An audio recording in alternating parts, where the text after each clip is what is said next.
이 시간 우리에게 주시는 하나님의 말씀은 창세기 9장 18절로 27절까지의 말씀입니다. 창세기 9장 18절로 27절의 말씀, 우리 한 절씩 나눠 있는 교독하여 읽겠습니다. 제가 먼저 읽겠습니다. 방주에서 나온 노아의 아들들은 셈과 함과 야벳이며 함은 가나안의 아버지라.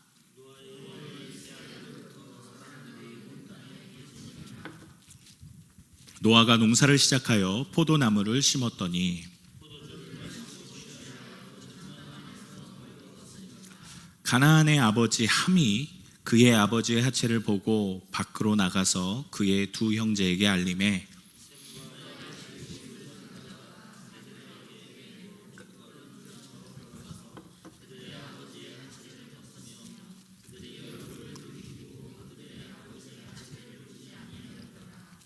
노아가 술이 깨어 그의 작은 아들이 자기에게 행한 일을 알고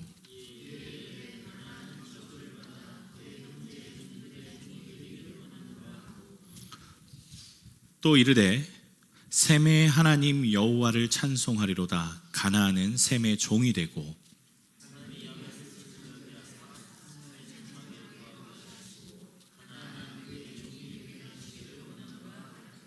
아멘, 아멘. 여러분, 오늘 말씀을 보시면, 말씀을 자세히 보셨다면 이 문제가 풀리지 않는 성경이라고 생각하실 겁니다. 자세히 보시지 않으셨다면 오늘 읽은 이 말씀이 크게 대수롭지 않게 여겨지셨을 겁니다. 그러니 이 말씀은 자세히 읽어야 할 필요가 있습니다. 왜냐하면 그냥 읽으면 오늘 이 말씀이 기록된 이유를 절대로 발견할 수 없습니다. 자, 한번 이야기를 시작해 보겠습니다. 노아입니다. 노아. 성경에는 노아를 의인이라고 칭합니다. 하나님께서 인정한 몇 안 되는 의인입니다. 왜 그를 의인이라 했는가? 120년간 산 꼭대기에다 방주를 만들었기 때문입니다. 그의 노력과 수고 때문인가? 그랬을 수도 있습니다. 그러나 여러분, 120년, 그러니까 한 일생을 배를 만든다는 건 하나님에 대한 신뢰가 없이는 불가능했던 때입니다. 참고로 노아 시대에는 모든 게 다 신이었습니다. 누구도 다 신을 갖고 있고 신을 믿고 있었던 때 오직 하나님만이 신이라는 개념을 갖고 하나님만 따랐던 사람은 그야말로 노아밖에 없었다라고 할 수 있을 겁니다. 우리가 성경을 볼 때 잘못 생각하는 것 중에 하나가 뭐냐면 21세기의 눈으로 성경을 보는 것 때문에 성경을 잘못 해석하는 경우가 왕왕 있습니다. 무슨 배를 120년 동안 만들어? 한 사람이 만들어도 그래도 한 5, 6년이면 만들겠지. 성경은 가짜야. 그렇게 이야기하시는 분도 계시더군요. 참고로 노아 시대는 우리가 교과서에만 보던 석기 시대입니다. 돌도끼를 가지고 나무를 베고, 대패가 어디 있습니까? 돌도끼로 까내고. 여러분, 그렇게 하면 120년 더 걸리지 않았을까요? 하나님께서 노아에게 명령하신 120년이 됐을 때 방주가 완성이 됩니다. 그리고 이 방주가 완성이 되었을 때 하나님께서 방주의 문을 홀딱 닫아버리시지 않으셨어요. 성경을 잘 읽어보시면 하나님께서 일주일을 기다려 주십니다. 하나님이 그냥 닫지 않으시고 기다리세요. 그리고 노아는 이때 외쳤습니다. 뭐라고 외쳤을까요? 하나님께서 곧 물로 심판을 하실 겁니다. 누구든지 들어오세요. 누구든지 구원받아서 이 방주에서 함께 생활합시다. 그런데 결과는 전혀 달랐습니다. 노아의 120년간의 노력, 하나님의 진노의 멸망의 선포, 노아 가족 외에는 아무도 이 말에 귀를 기울이지 않았고, 그 방주에 들어간 사람은 모든 짐승과 사람이라고는 8명이 들어갑니다. 노아와 노아의 아내, 그리고 노아의 세 자녀와 노아의 세 며느리, 총 8명이 들어갔어요. 그리고 노아의 홍수가 맞춰지고 땅이 드러났습니다. 어느덧 배가 육지에 닿았고 하나님께서 노아의 방주에 문을 열어주셨습니다. 그리고 나서 방주에서 사람들이 나오는데 몇 명이 나왔을까요? 8명이 나옵니다. 18절 말씀, 오늘 함께 읽은 18절 말씀에 보면 여러분 한번 보십시오. 종이 성경 다 가지고 계시죠? 제가 한번 읽어드려 볼게요. 이상한 거 한번 찾아보십시오. 이상한 걸 찾아보시는 겁니다. 방주에서 나온 노아의 아들들은 셈과 함과 야벳이며 함은 가나안의 아버지라. 혹시 이상한 점 찾으셨습니까? 전혀 안 이상하세요? 저만 이상한 걸까요? 자, 방주에서 나온 노아의 아들들은 셈과 함과 야벳이며 함은 가나안의 아버지라. 이상하지 않으세요? 저는 매우 이상합니다. 한번 조금 더 볼까요? 방주에서 나올 때 시간을 계산해 보면요, 방주에서 나올 때 시간을 계산해 보면 가나안은 없었습니다. 가나안은 여기에 등장하면 안 되는 아이예요.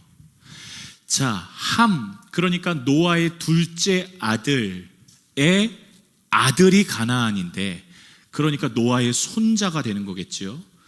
그런데 굳이 여기에 함은 가나안의 아버지다라고 말합니다. 성경의 특징 중에 하나는 뭐냐면 중요한 사람 이름을 더 많이 등장시킨다는 겁니다. 그런데 등장하지 않아야 되는 때 가나안의 아버지라고 가나안을 등장시킨 이유가 뭘까요? 자, 조금 더 들어가 보겠습니다. 자, 어쨌든 내렸습니다. 그리고 노아가 포도농사를 지었습니다. 포도농사. 여러분 혹시 포도농사를 지어보신 분 계세요? 포도농사? 아무도 못 지어보셨어요? 포도 혹시, 그러니까 제가 이제 지금 마음 놓고 말하겠습니다. 아는 척하면서. 포도농사는요, 줄기, 보통 씨를 심지 않고 줄기를 잘라서 심지 않습니까? 이거 다 아시죠? 그렇죠? 이거 모르시는 겁니까? 이것도? 자, 줄기를 심습니다. 제가 이제 아는 척 막 할 수 있겠네요. 그러면 줄기에서 뿌리가 나와요. 그러면 그 줄기가 커서 포도를 맺히는 게 보통 포도농사의 기본입니다. 그러면 포도가 이 줄기에서 성장해서 포도가 열매를 맺히는 데까지 몇 년이 걸릴까요? 여러분 한번 찍어보세요. 맞춰보세요. 몇 년 걸리는지 아십니까? 몇 년 걸릴까요?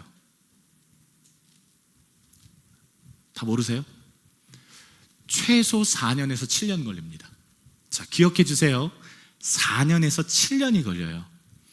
자, 노아의 방주에서 나와서 노아가 바로 포도를 땅에 심었다 하면 지금 몇 년이나 지나서 일어난 사건을 기록한 걸까요? 적어도 4년에서 7년은 지난 사건을 기록하고 있는 중인 겁니다.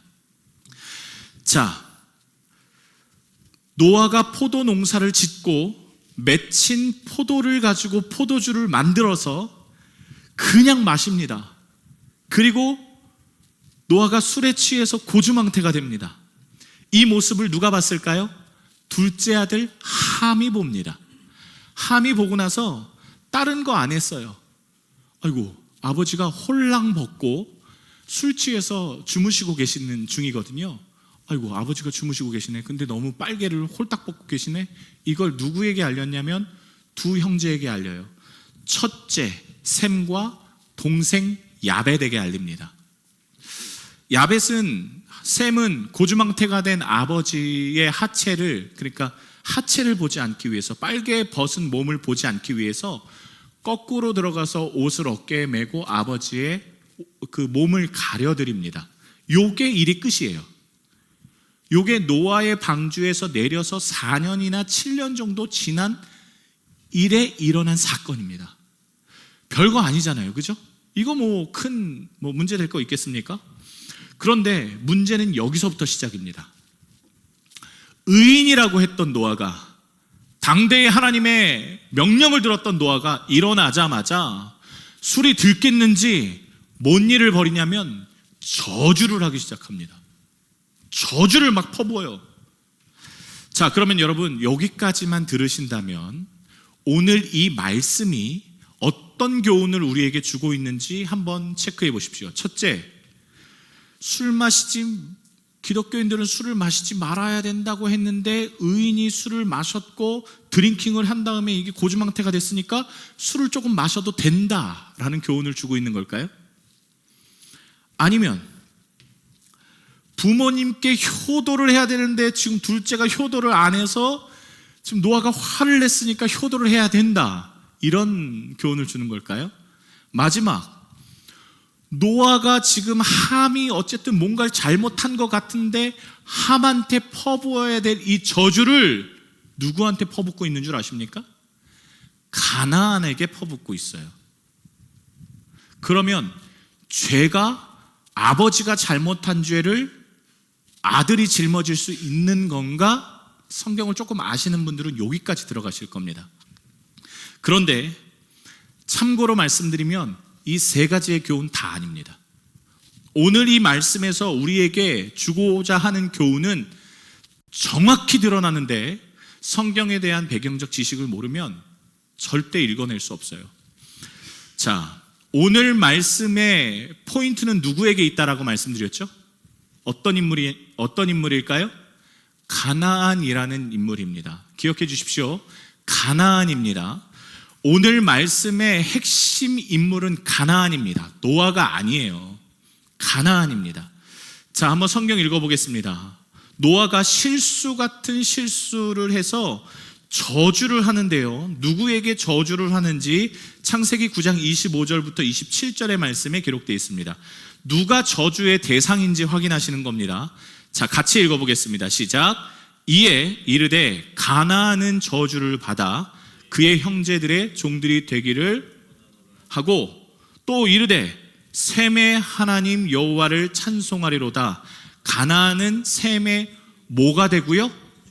셈의 종이 되는 겁니다. 또 27절 시작.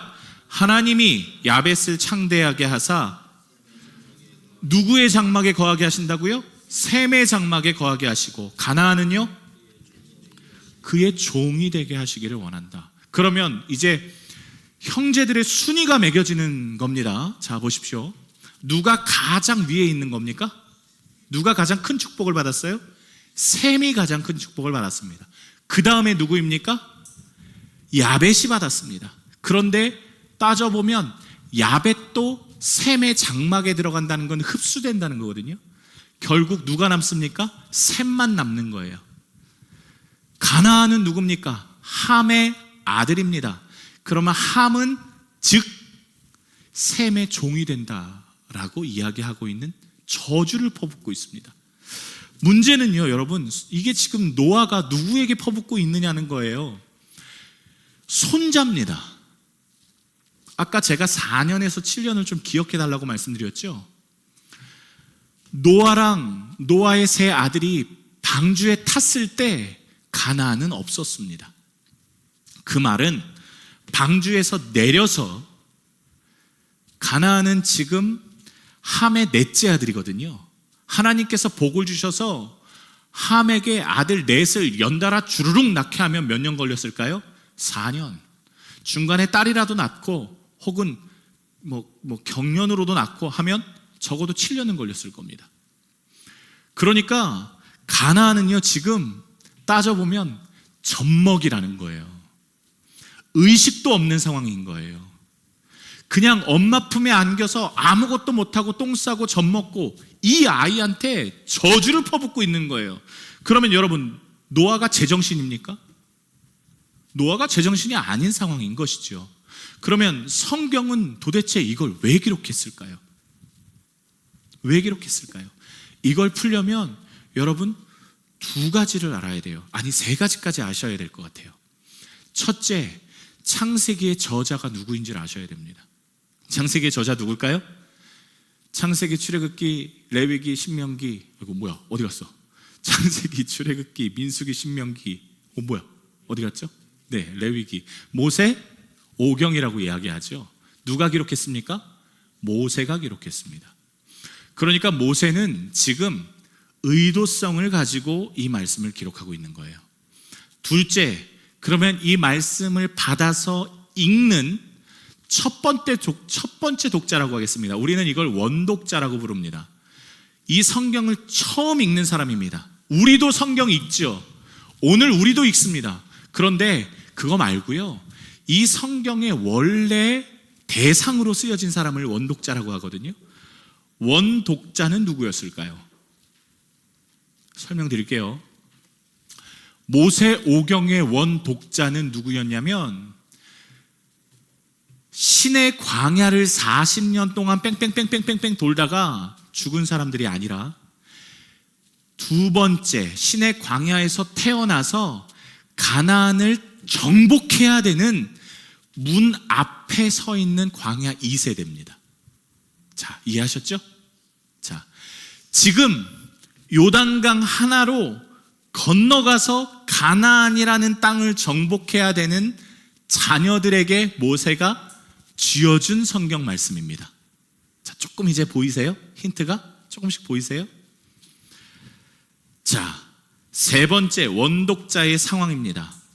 아버지 세대는 40년 동안 광야를 뺑뺑뺑뺑 하나님의 시험으로 돌았지만, 자녀 세대는 이제 지금부터 아버지 세대가 경험했던 그 시험의 문턱을 통과할지 말지 선택을 해야 되는 상황이에요.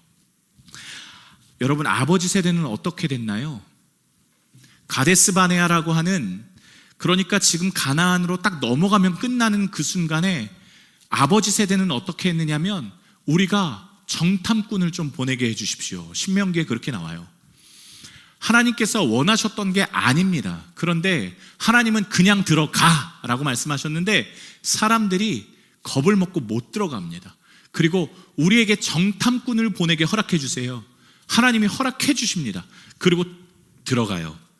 40일간 정탐을 하고 난 뒤에 이 아버지 세대가 뭐라고 결론을 내리냐면, 우리 거기 못 갑니다 하고 가나안 정복을 포기합니다.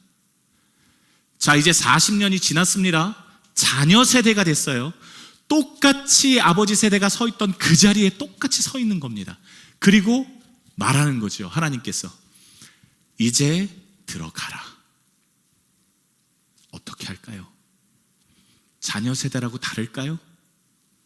아니요, 다르지 않았습니다. 그런데 자녀 세대에게 지금 용기를 북돋워 주고 있는 겁니다. 뭐라고 용기를 북돋아 줄까요? 여러분 아십시오.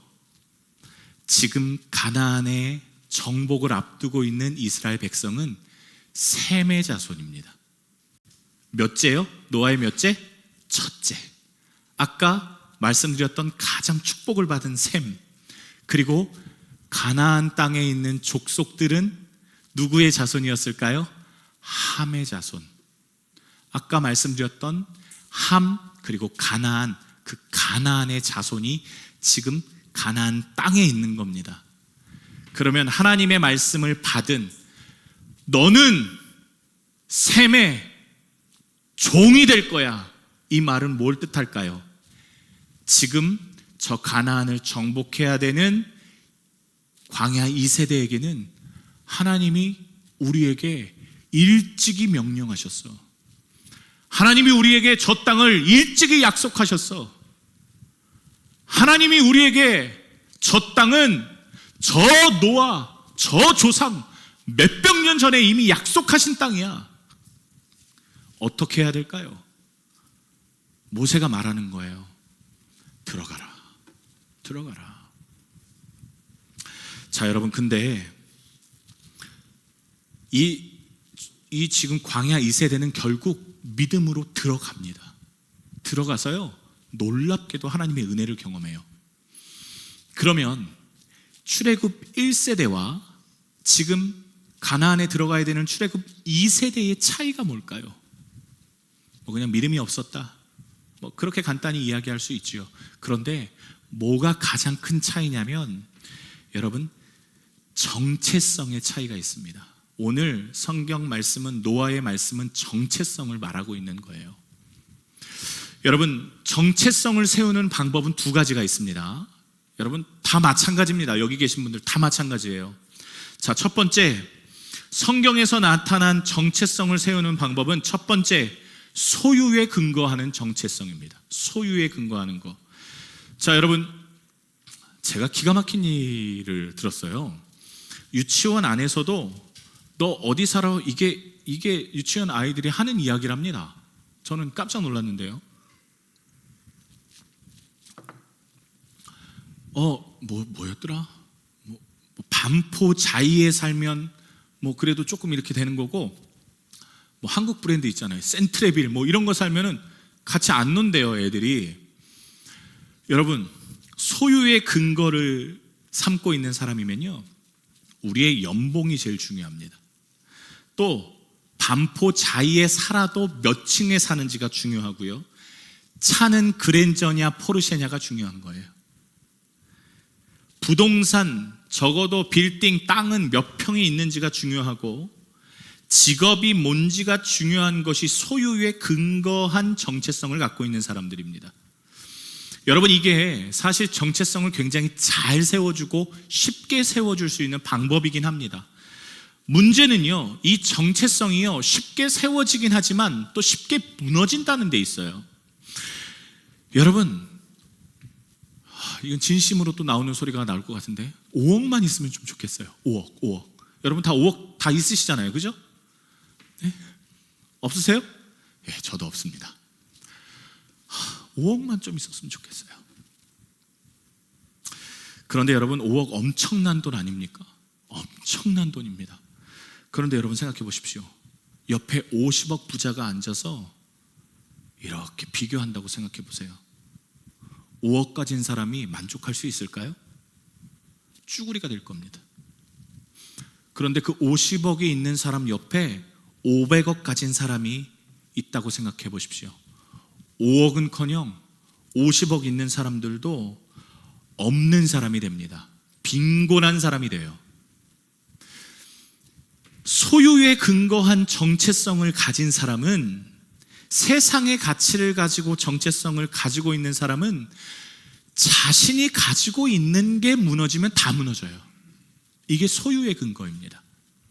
자, 제가 왜 출애굽 1세대가 이 정체성을 가지고 있다라고 말씀드리냐면 성경에 그렇게 적혀 있어요. 여러분, 민수기 13장 31절의 말씀 한번 보십시오. 민수기 13장 31, 32, 33. 이들이 소유에 근거해서 말을 합니다. 한번 보십시오. 민수기 13장 31절로 33절의 말씀입니다. 우리 누가 한번 읽어주십시오. 찾으셨으면 한 번만 읽어주십시오. 민수기 13장 31절 이하의 절입니다.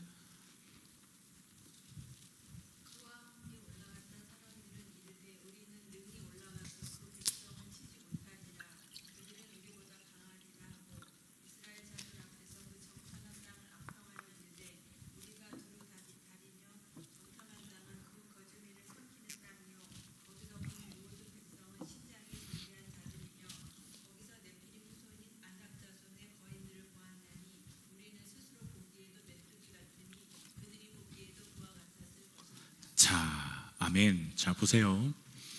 여러분, 이 당시에 네피림이 있었나요? 없었나요? 네피림 없었습니다. 노아의 홍수 때 네피림은 다 끝나요.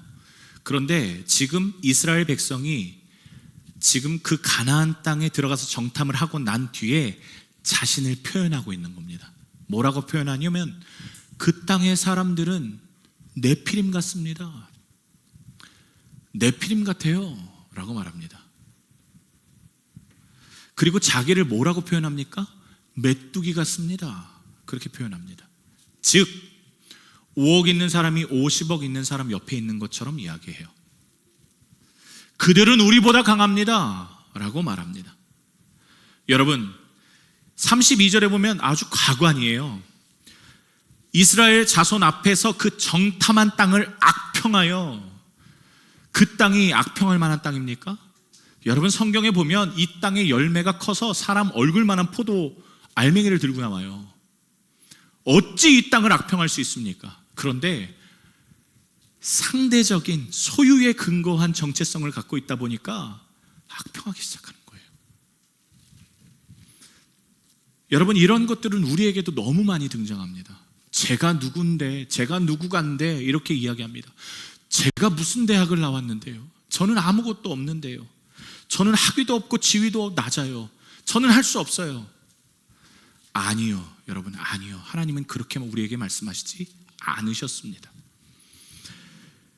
자, 하나님이 세우시는 정체성은요, 소유에 근거한 정체성과 다릅니다.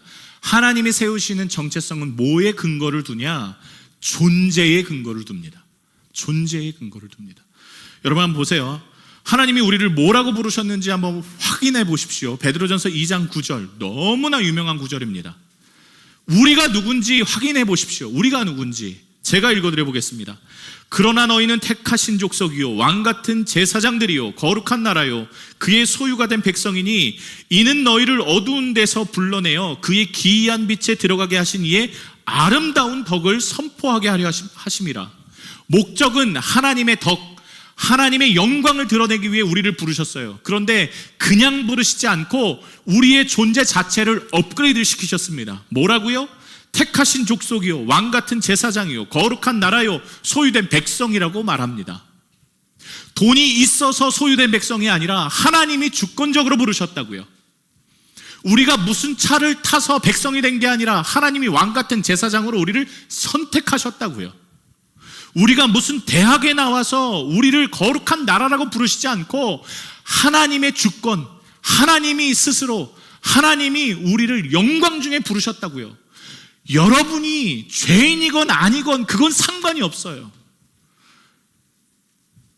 그건 전혀 문제가 안 돼요. 하나님이 주권적으로 부르셨기 때문에.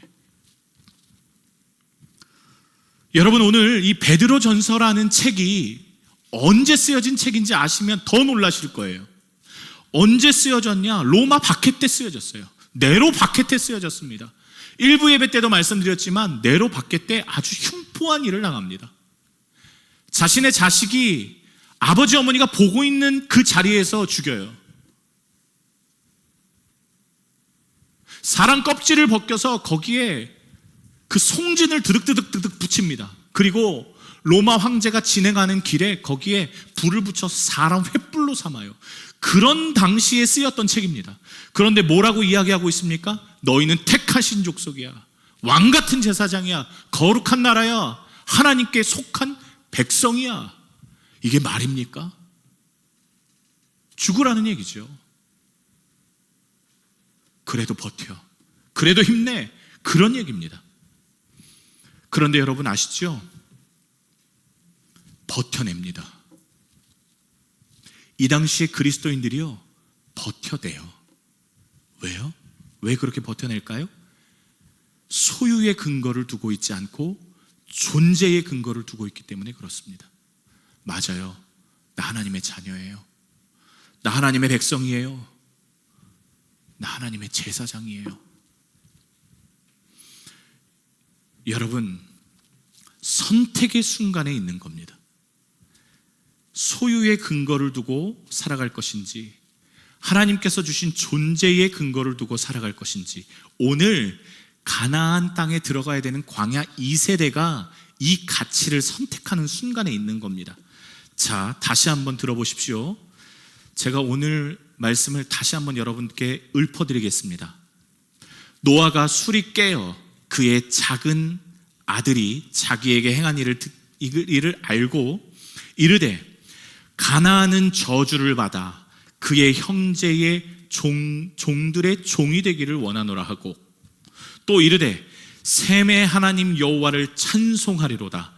가나안은 셈의 종이 되고, 또 하나님이 야벳을 창대하게 하사 셈의 장막에 거하게 하시고 가나안은 그의 종이 되게 하시기를 원하노라 하였더라. 지금 갈림길에 선 자녀들이 이 이야기를 듣고 무슨 생각을 할까요? 우리 광야에서 태어난 자들이잖아. 우리 할 수 있는 거 아무것도 없잖아. 우리 할 수 있는 거 말고는 그냥 걸어 다니는 거 외엔 없잖아. 우리 저 애굽 땅에서 노예라 그랬어. 우리 출신은 노예잖아. 아무리 우리가 싸움을 잘하고 장대하다 하더라도 저 가나안의 벽들은 하늘까지 닿았다고 했는데 우리가 어떻게 그랬을까요? 아니요. 이 말씀을 통해서 들어가라, 순종하라, 승리는 정해져 있다. 젊은 친구들이 이렇게 말하더군요. 답정너라고요. 답은 뭐죠? 너는 잘 모르겠어요. 답정너, 답이 정해져 있다, 뭐 그런 거래요. 하나님께서 우리에게 답이 정해져 있대요. 하나님의 주권 가운데 우리에게 답이 정해져 있는 겁니다. 여러분, 실망하지 마십시오. 좌절하지 마십시오. 하나님의 답은 정해져 있습니다. 그 정답은 뭘까요? 승리라고 하는 겁니다. 승리. 여러분, 자, 그러면 이게 이제 지금 출애굽 2세대에게 주는 성경 말씀이라면, 그럼 우리에게 주시는 교훈은 뭘까요? 이게 우리에게 주시는 메시지가 뭘까요? 정체성, 과연 어디에 기반을 두고 있는가? 선택을 하라. 그것도 우리에게 주시는 좋은 교훈일 겁니다. 소유에 영향받지 말고 하나님께만, 오직 하나님께 세워진 자가 되라.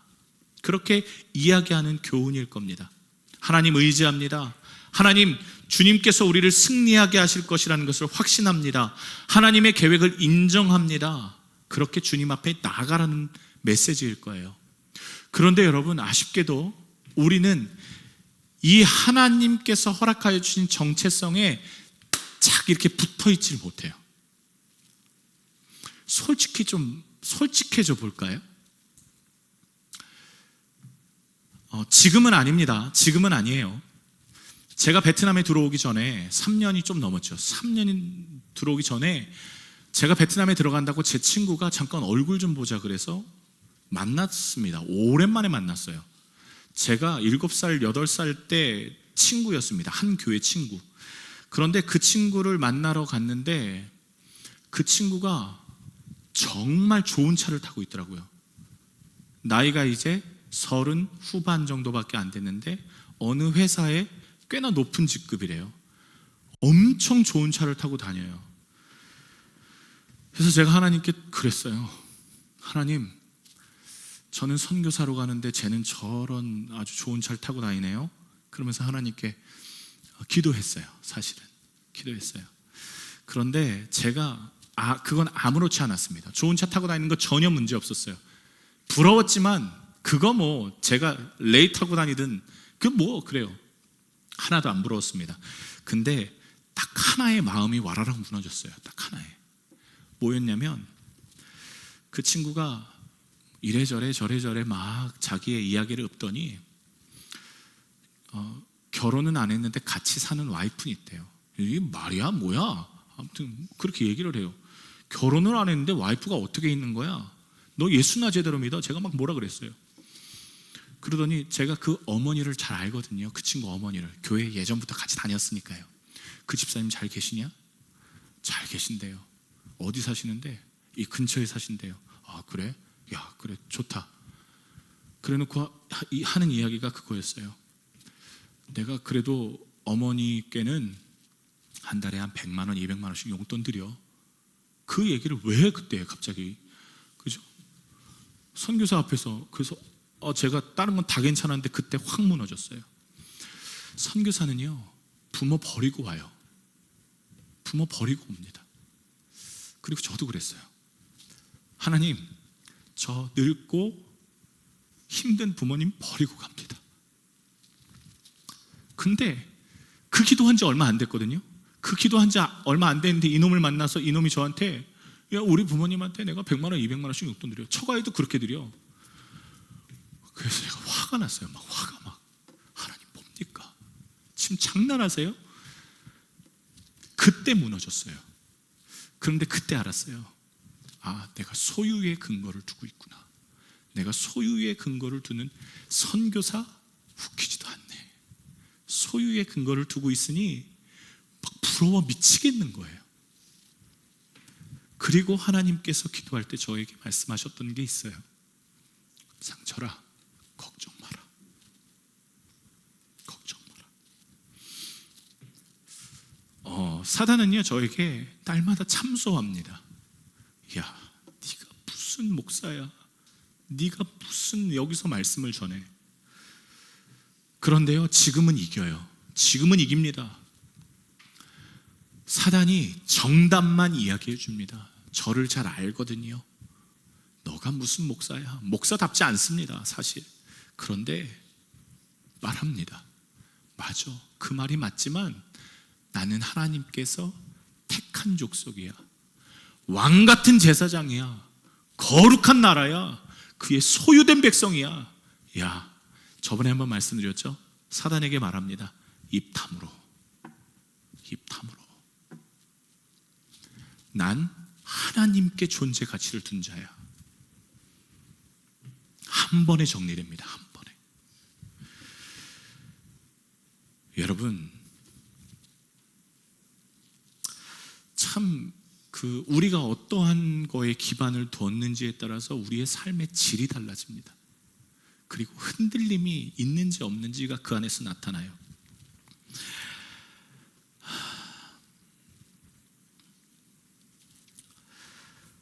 여러분께 권면 드립니다. 여러분, 저와 여러분은요 은혜 받기에 합당하지 않습니다. 우린 죄인이고요, 우리는요 하나님 앞에 가면 죄인 중에 죄인입니다. 그러나 기억해 주셔야 할 것은 이겁니다. 우리가 하나님께 구원받은 이유, 우리가 하나님의 자녀라 불리는 이유 딱 하나, 하나님께서 우리를 주권적으로 뽑으셨기 때문입니다.